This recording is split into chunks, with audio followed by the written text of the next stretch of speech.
Bonjour, je vous présente le Samsung Galaxy Beam, le premier smartphone Android avec un petit projecteur ici, un vidéoprojecteur. Donc comme la boîte le montre, partagez vos émotions.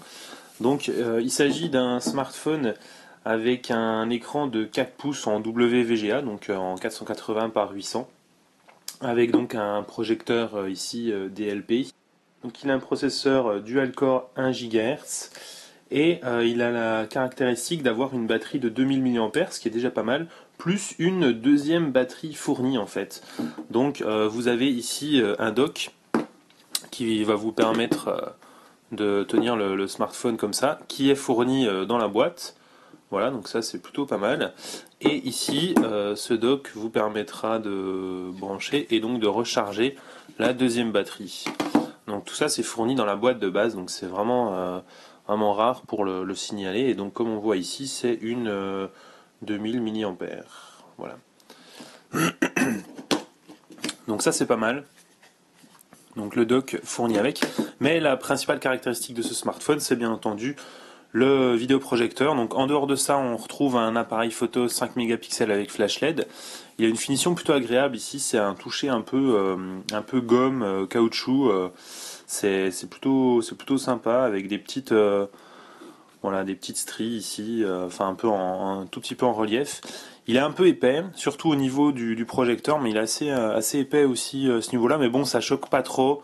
Il tient bien dans la main. C'est un petit smartphone qui reste compact de par son écran 4 pouces, mais c'est vrai qu'il est un peu épais quand même, un petit peu lourd. Mais bon, on retrouve sur le côté un port micro SD, ici le bouton power, ici le bouton dédié au projecteur. Donc on verra son fonctionnement un tout petit peu plus tard.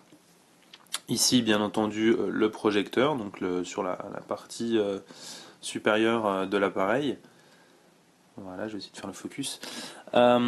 Ici, donc, on a la sortie audio, le réglage du volume, et ici, le logement pour la carte SIM. Donc, c'est pas du micro SIM, c'est du SIM normal. Alors, à ma connaissance, il n'y a que cette couleur, hein, noir et jaune, donc c'est un peu particulier. C'est un peu, voilà, bon, c'est original. Ici, donc, on a le bouton Home qui est un bouton physique, et ici deux touches tactiles, donc menu et retour. Et voilà, on a fait le tour. Donc ici, le port micro USB qui vous permettra aussi de sortir en HDMI via une prise MHL. Donc ça, c'est plutôt sympa. Et donc la coque, voilà, s'enlève de cette façon.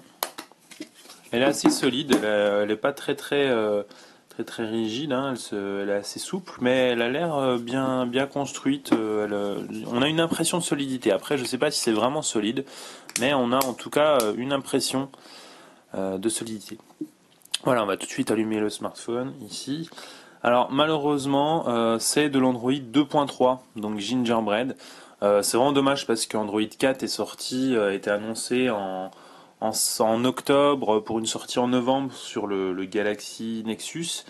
Et en fait, là, on est toujours 8 mois, 9 mois après, on est toujours sur de l'Android 2.3, donc qui a maintenant plus d'un an et demi, presque 2 ans. C'est vraiment dommage, surtout que le 4.1 est quand même sorti, donc ça fait deux versions de retard. Donc voilà, c'est vraiment dommage, mais Samsung se dit qu'ils sont les seuls sur ce marché et que Android 2.3 ou 4, de toute façon, si vous voulez un smartphone avec un vidéoprojecteur, vous prendrez le Beam, et si vous voulez pas de vidéoprojecteur, de toute façon, vous prendrez pas celui-là parce que ça sert un peu à rien. Il sera cher si vous voulez pas de vidéoprojecteur. C'est clair que ça sert à rien, ça sera pas très intéressant. Voilà, donc là c'est vraiment comme il est quand on le sort de la boîte. Voilà, donc on a tous les menus de, de réglage. Bon, je m'attarde pas dessus. Là, pareil, on a donc Android 2.3 avec la surcouche TouchWiz de Samsung. Je vais pas non plus m'arrêter dessus. On va surtout lancer cette petite application DLP projecteur qui en fait revient au même que d'appuyer sur ce bouton. Donc voilà, là si j'appuie de façon brève, ça fait rien. En fait, il faut rester appuyé de manière prolongée. Voilà, comme ça. Là, on a activé le projecteur. Et donc, du coup, vous ne pourrez pas l'activer sans faire exprès dans votre poche ou autre, parce qu'il faut déjà que le smartphone soit déverrouillé. Et ensuite, il faut un appui long sur cette touche. Donc, vraiment, ça risque rien. Voilà, là, on a donc une application qui s'ouvre par-dessus le reste. Et on a donc le projecteur qui est lancé, comme on le voit ici. Donc, je vais éteindre la lumière pour mieux voir. Voilà, donc on va déjà s'intéresser, avant de voir ce qui est projeté, on va déjà s'intéresser à l'écran. Donc on peut ici ajuster l'objectif en fait pour mettre au point manuellement en fait. Donc il n'y a pas de mise au point automatique, donc il va falloir vérifier si l'image est nette.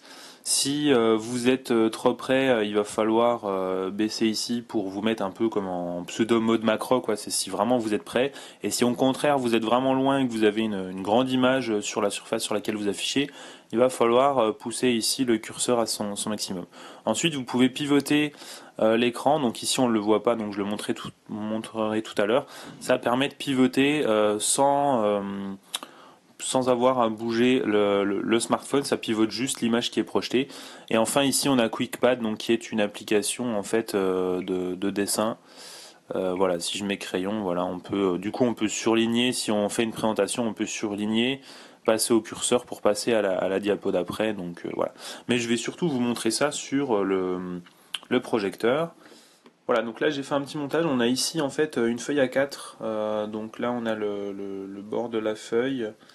Ici, le bord de l'autre côté, donc voilà, on la voit quasiment en entier sur l'appareil. Voilà, là on la voit en entier sur l'appareil. Donc toute la surface blanche que vous voyez ici, c'est une feuille A4 pour vous donner une idée de la taille. Et donc là, c'est l'image que je projette. Alors vous allez dire c'est tout flou, vous aurez raison. Voilà, tout simplement parce que là, je suis mal réglé en fait. Voilà, donc là, je suis obligé de me mettre un peu loin. Là, je suis mal réglé. En fait, il faut que comme je suis proche, je projette que sur la taille d'une feuille A4, c'est assez petit. Il faut que je me mette, que je réduise ici. Et là, tout de suite, c'est beaucoup plus net. Alors, il faut après que mon appareil fasse le focus. Voilà. Donc là, c'est déjà plus net. Là, je vais ajuster sur le téléphone. Voilà. Là, vous pouvez projeter toute l'image que vous voulez, hein. Vous pouvez vraiment voilà, afficher vos mails, vos SMS, vraiment tout ce que vous voulez sur un écran de projection. Mais comme vous le voyez, là, en fait, on a tout cet espace à droite et à gauche qui est inutile, en fait. Enfin, le téléphone est en portrait alors qu'on projette une image en paysage, du coup on remplit que un tiers de l'image. J'affiche le menu Android voilà, classique, donc là je navigue sur mon smartphone Android. Il me suffit en fait de rappuyer une fois dessus pour faire apparaître le menu du projecteur. Voilà, là on le voit, ça fait apparaître le menu.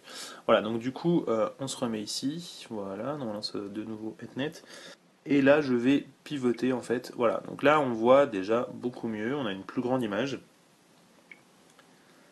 Et si je vais pour afficher des photos, par exemple, elles s'afficheront en principe comme il faut. Alors, on va prendre ça. Oui, ok.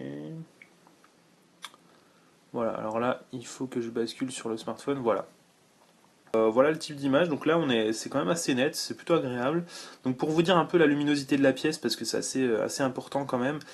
Il fait un peu sombre, donc les volets sont pas fermés, hein, donc il fait quand même jour. On pourrait par exemple lire un livre un petit peu, mais c'est un peu sombre quand même, donc pour l'image est quand même plus agréable à regarder, mais ça reste quand même pas top parce qu'il fait tout simplement pas nuit. Et donc vous l'aurez compris, le vidéoprojecteur est vraiment à utiliser quand il fait vraiment très sombre, quoi. Sinon ça va être un peu compliqué en fait de regarder un film dans des manières, dans des conditions pardon assez agréables. Ça va pas être facile de regarder un film tout simplement. Donc n'espérez pas l'utiliser en extérieur, donc quand il fait jour ou l'utiliser par exemple dans le train, si vous prenez le train ou ce genre de choses, vous pouvez oublier parce que dans tous les cas il y aura trop de luminosité pour garder du contenu. Par contre, chez vous, c'est déjà beaucoup plus envisageable, donc c'est à vous d'après d'adapter les conditions, de fermer les volets ou autre, mais c'est déjà plus faisable. Je vous donnerai des exemples d'images sur le test, mais dans tous les cas, sachez que c'est quand même pas évident de s'en servir dans la vie de tous les jours parce qu'il faut vraiment que ce soit peu lumineux. Voilà, donc en dehors de ça, je ne vais pas faire un test poussé du navigateur, de l'appareil photo. Pareil, je donnerai des exemples. Sachez juste que voilà, il se situe dans la moyenne. Sinon, petite fonction sympa quand même que je vais vous montrer, c'est qu'on peut en fait projeter directement l'image de l'appareil. Alors là, je vais mettre en tout petit pour qu'on voit à peu près. Voilà, donc là je projette et en fait là ce qu'on voit dessous, donc c'est mes mains. Voilà, donc ici par exemple. je projette donc l'image de la batterie. Donc c'est vraiment l'image en live de l'appareil photo en fait. Voilà, donc c'est une petite fonction sympa, mais sachant quand même que il faut pour projeter en fait le noir complet quasiment, j'exagère à peine, mais quasiment. Du coup, il faudra utiliser en fait la lampe de l'appareil photo, et donc pour ça, il faudra lancer le film. Sinon, vous pouvez pas. Il faudra, voilà, en fait, lancer un enregistrement pour pouvoir éclairer de manière continue ce que vous filmez pour vraiment le voir. Parce que si vous avez besoin qu'il fasse nuit quasiment, enfin très sombre pour projeter quelque chose, forcément l'appareil photo il verra rien non plus. Donc il va falloir lancer en fait un enregistrement pour pouvoir montrer vos documents ici à l'écran. Voilà, donc c'est quand même c'est bien pensé, mais on va dire c'est dommage qu'il n'y ait pas une LED qui éclaire dessous pour pouvoir montrer ce qu'on filme, parce que sinon on ne voit tout simplement rien. Voilà, donc c'était un petit test du Samsung Beam. Vous retrouverez un test plus complet de toute façon sur le blog. Mais sachez que c'est un bon appareil. On peut pas vraiment lui reprocher grand-chose vu la taille du capteur, enfin du projecteur, quoi. Il est quand même pas très très gros. Mais c'est vrai qu'il souffre un peu de tous les défauts des picoprojecteurs, donc de tous ces vidéoprojecteurs miniaturisés. C'est que en fait, il souffre d'une résolution un peu limitée, donc il projette en 640 par 360, il me semble. Donc c'est vrai que c'est assez limité. C'est encore plus petit que la résolution d'écran qui est du 800 par 480. Et surtout une très faible luminosité à 15 lumens, il me semble. Donc c'est vraiment réduit. Et c'est dommage parce que on aurait pu vraiment penser à une utilisation nomade, mais là, du coup, il faut clairement en fait se situer dans un environnement sombre, ce qui limite beaucoup, puisqu'après tout, si vous êtes obligé de vous en servir chez vous, ben, je pense que vous avez à peu près tous une télévision, donc du coup, pourquoi ne pas allumer la télévision ou servir tout simplement de la sortie MHL de presque n'importe quel smartphone pour afficher le contenu que vous voulez. Voilà, donc c'est une bonne idée. Ça reste une première version, mais on va dire que pour le prix demandé, qui est quasiment 600 €, c'est vraiment le prix d'un smartphone haut de gamme. Vous aurez plein de raisons de préférer un Galaxy S3 ou un Galaxy Nexus pour la dernière version d'Android, un Galaxy S3 pour avoir vraiment le smartphone le plus puissant, etc. Plutôt que ce Galaxy Beam qui a donc comme seul avantage le projecteur, parce qu'en dehors de ça, il est un peu moins puissant, même s'il est dual-core. Il a un appareil photo un peu moins bon, 5 mégapixels, et il a un petit écran de 4 pouces en 480 par 800 qui est pas exceptionnel. Il a une bonne luminosité, hein, mais il reste quand même un peu moyen au niveau de la taille, de l'épaisseur, de la résolution de l'écran, de la puissance, etc. Et surtout, donc, comme je l'ai dit en intro, d'Android 2.3. C'est vraiment dommage de ne pas avoir Android 4, mais j'imagine que Samsung a travaillé sur ces outils enfin sur ces applications de projecteurs pour Android 2.3. Ils n'ont pas vraiment voulu adapter. Donc voilà, donc c'est un petit test du Galaxy Beam. Dernier détail, je l'ai pas rappelé dans la conclusion, c'est la présence donc d'une deuxième batterie euh, et donc du dock, sachant que une batterie vous permet de projeter pendant à peu près 3 heures, 3 heures et demie, selon les conditions, si vous mettez le son, si vous avez internet activé en même temps. Donc 3 heures, 3 heures et demie, ça vous permet donc d'utiliser le téléphone normalement, de vider, on va dire, la moitié de la batterie durant le début de journée, et puis en fin de journée de lire un film encore d'1 h 30 pour vider complètement la batterie. Donc ça c'est plutôt pas mal. Et donc dans tous les cas vous avez une deuxième batterie que vous pouvez remplacer à tout moment. Donc c'est vraiment une bonne idée de la part de Samsung.